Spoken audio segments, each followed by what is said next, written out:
Eh bien, salut à tous, j'espère que votre rentrée s'est bien passée, j'espère que votre mois de septembre s'est bien passé. Moi, j'ai récupéré pas mal de jeux durant le mois de septembre. On commence tout d'abord par 3 jeux neufs que j'ai récupérés durant ce mois-ci. Donc tout d'abord, c'est ce Slay the Princess, c'est dur à dire, ce Slay the Princess, que j'ai récupéré en édition spéciale sur Nintendo Switch. C'est un jeu qui faisait pas mal de l'œil, je sais pas si c'est français, bref, c'est pas grave, depuis quelques mois, et en fait, même cette jaquette, je trouve magnifique. C'est un jeu narratif, avec plusieurs fins un peu à la Stanley Parable, même si le gameplay est complètement différent, c'est juste que en fait on va avoir plusieurs fins et que les gens vont se rappeler de ce qui s'est passé précédemment. C'est tout ce que je sais du jeu. Je sais juste le visuel et un peu le pitch de base. On nous demande de tuer cette princesse, et on a le choix de le faire ou pas. Je ne sais pas du tout l'histoire parce que j'ai pas voulu me spoiler ou quoi que ce soit. Et bien moi j'aime bien le jeu avec plusieurs fins différentes. Et donc c'est pour ça que je l'ai récupéré. Je sais plus du tout combien je l'ai payé. Je crois que je l'ai payé pour 50 ou 60 euros. Je sais plus du tout. Quelque chose comme ça. Je sais plus du tout. Ensuite c'est ce tripack de Death and Request que j'ai récupéré sur Amazon. Là je crois que c'était une centaine d'euros. Je l'ai récupéré. Moi, ça faisait quelques temps que je voulais absolument récupérer le premier et le deuxième Death and Request, c'est dur à dire aussi, hein.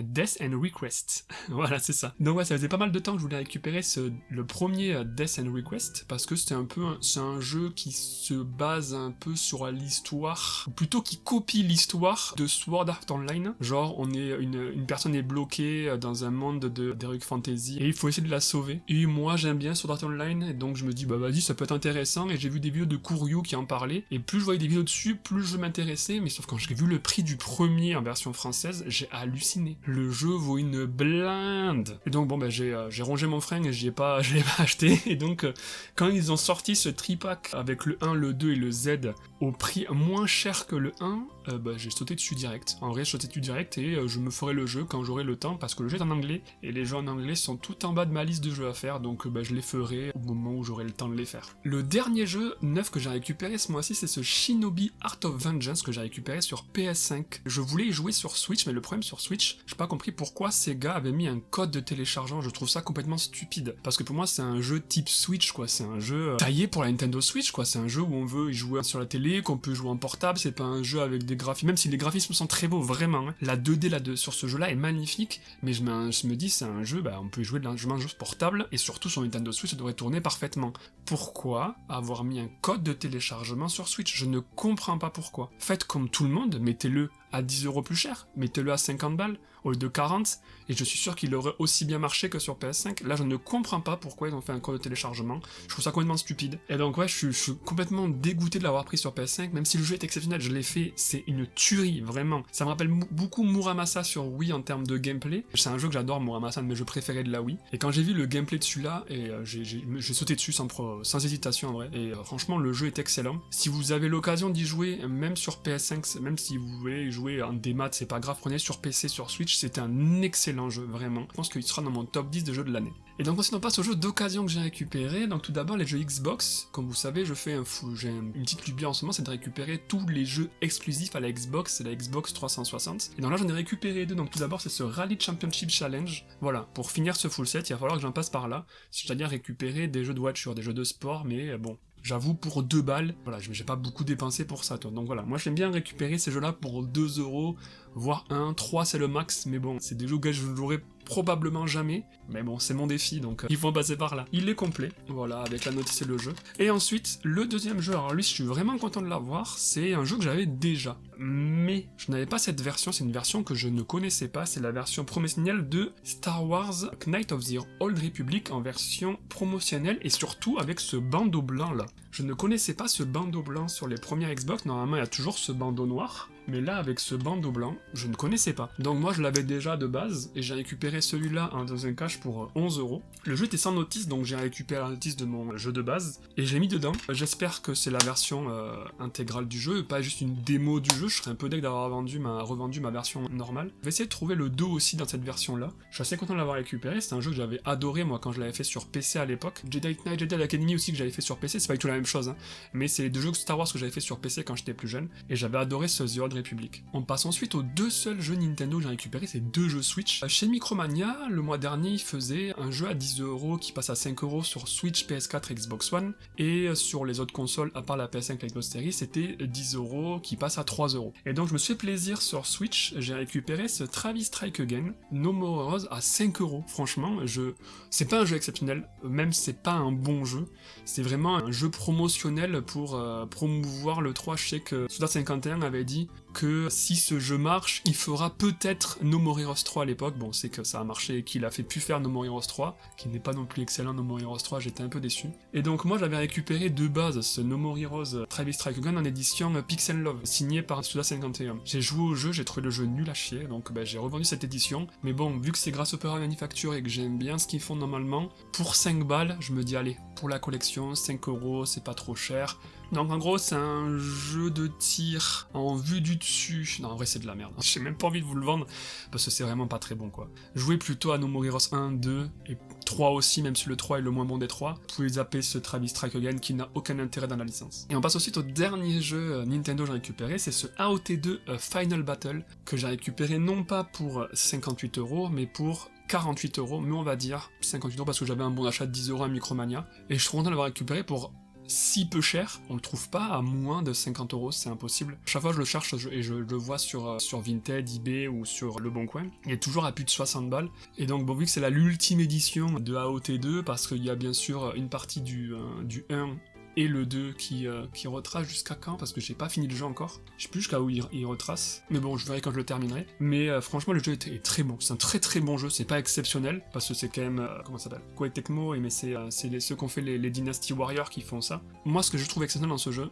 c'est la façon dont ils ont retranscrit le fait d'utiliser l'attirail tridimensionnel. Je trouve que c'est assez jouissif à utiliser. Le problème que j'ai avec ce jeu, c'est que je le trouve assez répétitif au bout d'un moment, même si bon, j'avoue les 10 premières heures de jeu sont très bonnes, vraiment. Et ma collègue de travail qui fait le montage actuellement, elle essaie de faire le platine du jeu, franchement bonne chance, parce que j'ai l'impression que c'est super long et super chiant à faire, mais personnellement, moi je trouve que les 10 premières heures de jeu que j'ai fait dessus sont très bonnes et je me suis beaucoup amusé dessus. Je sais pas si je le terminerai vu que moi je connais l'histoire du jeu, enfin je connais l'histoire quand j'ai fini le manga, mais j'ai passé 10 heures super bonnes et je sais que j'aurais pas pu y jouer pour moins cher que 48€, surtout en boîte. Mais le jeu, voilà, je suis très content de l'avoir trouvé pour si peu cher, surtout à Micromania.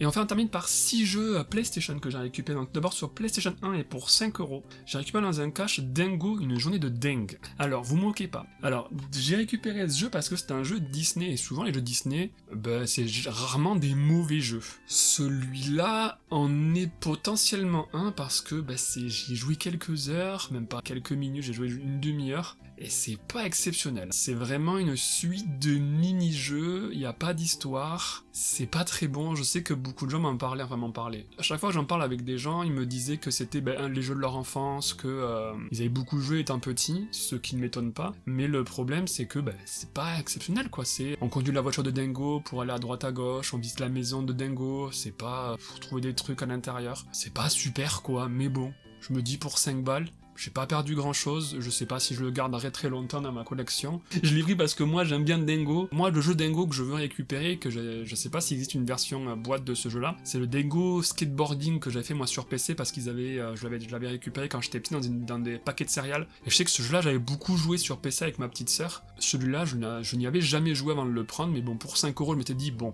j'ai pas grand chose à le tester, mais c'est pas exceptionnel, donc je sais pas si je le garderai dans ma collection. Ensuite sur PS Vita et pour 20€, celui-là c'est Conquerax qui m'a donné envie d'y jouer. C'est ce Freedom War que j'ai récupéré pour 20€ sur Vinted. Je ne le connaissais pas du tout avant d'avoir vu la vidéo de Conquerax. Moi je m'intéresse beaucoup à la PS Vita, il y a beaucoup de jeux qui m'intéressent dessus, mais ce Freedom War ne m'avait vraiment jamais intéressé, surtout la jaquette je la trouve pas très belle. Ça me fait penser un peu à la jaquette de Sous Sacrifice. Vu que les jaquettes de PS Vita sont très petites, on voit pas grand chose, et je trouve que il y a beaucoup trop d'informations sur la jaquette pour qu'elle soit entre guillemets élégante. Et pour m'attirer l'œil, parce que moi sur des jeux que je connais pas, la jaquette est mon premier argument d'achat sur un jeu. Si je le compare par exemple, attendez, je vais chercher l'autre là. Si je le compare à Slay the Princess, je trouve que la jaquette de Slay the Princess est magnifique. Franchement, je la trouve trop belle, surtout que en plus c'est des coups de crayon, c'est pas de la 3D dégueulasse, c'est des coups de crayon, et je trouve cette jaquette magnifique comparée à ce Freedom War, où vraiment en fond on voit un démon, mais il faut vraiment se pencher dessus pour vraiment voir le démon, enfin le dragon derrière, on voit un tout petit, enfin par rapport à la grosseur de la jaquette, on voit en tout petit le personnage qui va attaquer ce dragon-là. On comprend pas grand-chose dessus, et donc ça m'a vraiment... Bon, c'est tout ça pour dire que à la base, ça m'a pas du tout attiré, et donc c'est Conquerax qui m'a donné envie de jouer à ce jeu-là, parce que, je connaissais pas du tout, et donc, je l'ai pas encore fait. Faudrait que je le teste, parce que je l'ai pas encore fait, j'ai pas eu le temps de le faire, surtout qu'en plus, celui-là est traduit en français, enfin sous-titré en français, et donc il sera tout en haut de la pile des jeux en anglais, et c'est un des prochains jeux que j'aimerais faire, enfin en tout cas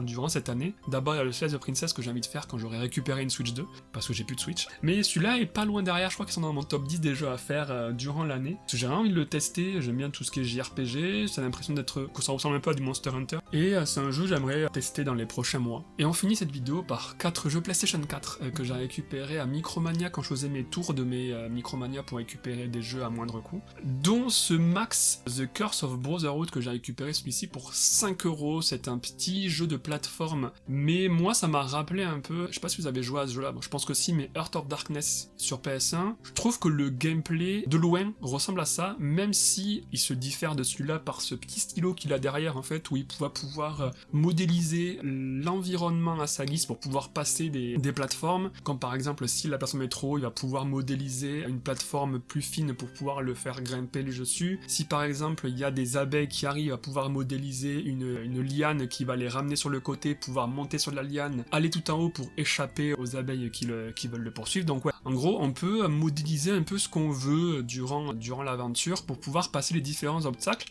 et donc j'ai pris ce jeu là pour pouvoir le tester, je l'ai pas encore fait. Ensuite, là c'est 3 jeux que j'ai récupérés pour à peu près le même prix, je crois c'était 14,99€ chacun, peut-être pas le dernier qui était peut-être à 20€. Donc tout d'abord c'est un jeu de combat, c'est Under Night In-Burst sur PS4, je l'avais déjà sur PS3, mais quand je me suis renseigné avant de le prendre, j'ai vu qu'il y avait pas mal de différences entre les deux jeux. Moi j'aime beaucoup Arc System Works, c'est ceux qui font aussi les Guilty Gear et le Dragon Ball aussi sur PS4, je sais plus comment c'est, Fighter Z je crois, que j'ai beaucoup aimé, j'adore les jeux Arc System Works. C'est pas des jeux auxquels je joue beaucoup, mais c'est des jeux, j'adore l'esthétique en fait de ces jeux-là et le système de gameplay que j'aime beaucoup aussi. Je suis très difficile en jeu de combat moi, donc si ça sort un peu des jeux classiques Tekken, Street Fighter ou Rival Schools sur PS1, j'aime pas trop, à part pour ces jeux Arc System Works que j'arrive à pas mal apprécier. J'y joue pas beaucoup, je joue une dizaine d'heures à chaque fois, et ce Under Night In-Burst m'avait beaucoup plu sur PS3, donc j'ai voulu récupérer cette version PS4, qui possède, d'après internet, pas mal de choses en plus par rapport à la version PS3, donc c'est pour ça que j'ai récupéré. Donc bon, j'ai pas perdu grand chose quoi.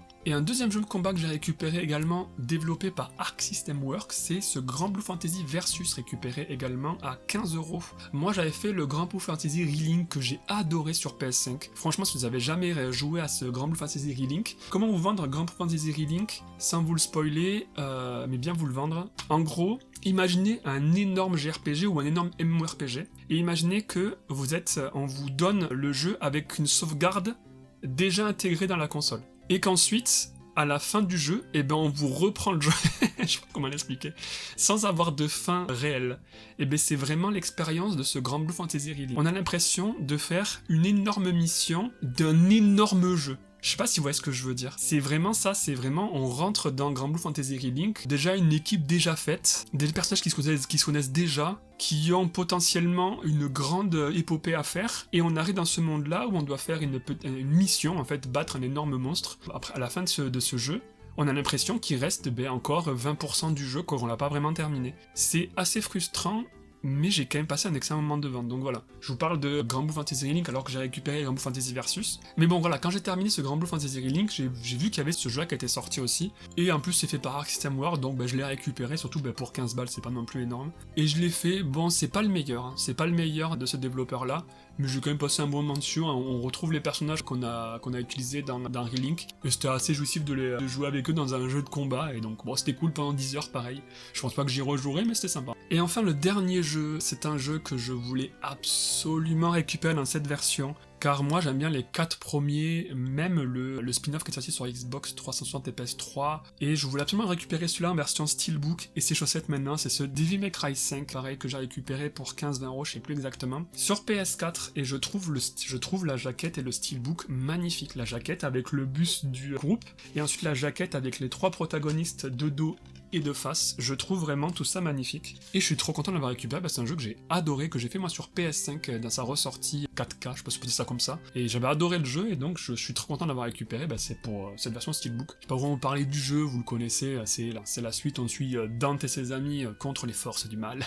Donc voilà, si vous avez joué au premier, c'est un peu le même système de gameplay, même si ça change pas mal, il y a ce personnage-là qui est nouveau par rapport aux autres, et lui il se bat différemment, en fait, il utilise des invocations d'animaux, je sais pas si on peut ça comme ça, pour pouvoir se battre à sa place, parce qu'on joue vraiment un Devil May Cry pour l'histoire, non, on joue que pour le gameplay, et le gameplay est excellent. Normalement, si vous le trouvez pour pas trop cher, même si vous le trouvez pour 15 balles, franchement je trouve que ça vaut le prix, parce que c'est un excellent jeu qui vaut son prix, et si vous trouvez cette version Steelbook, foncez dessus parce que je la trouve magnifique, vraiment. Donc voilà, c'est tout pour moi, j'espère que cette vidéo vous aura plu, j'espère que vous avez découvert des petits jeux que vous ne connaissiez pas, mais des éditions spéciales que vous ne connaissiez pas, comme ce Devil May Cry, et parce que cette vidéo serve un peu à ça, même si mon côté narcissique aime bien montrer ce que j'ai trouvé, et aime bien montrer ce que j'ai récupéré pour ma collection, ça serve aussi à vous faire découvrir des petits jeux que vous ne connaissiez pas, sans en faire une vidéo de 20 minutes. Donc voilà, j'espère que ça vous aura plu, et à la prochaine. Allez, salut!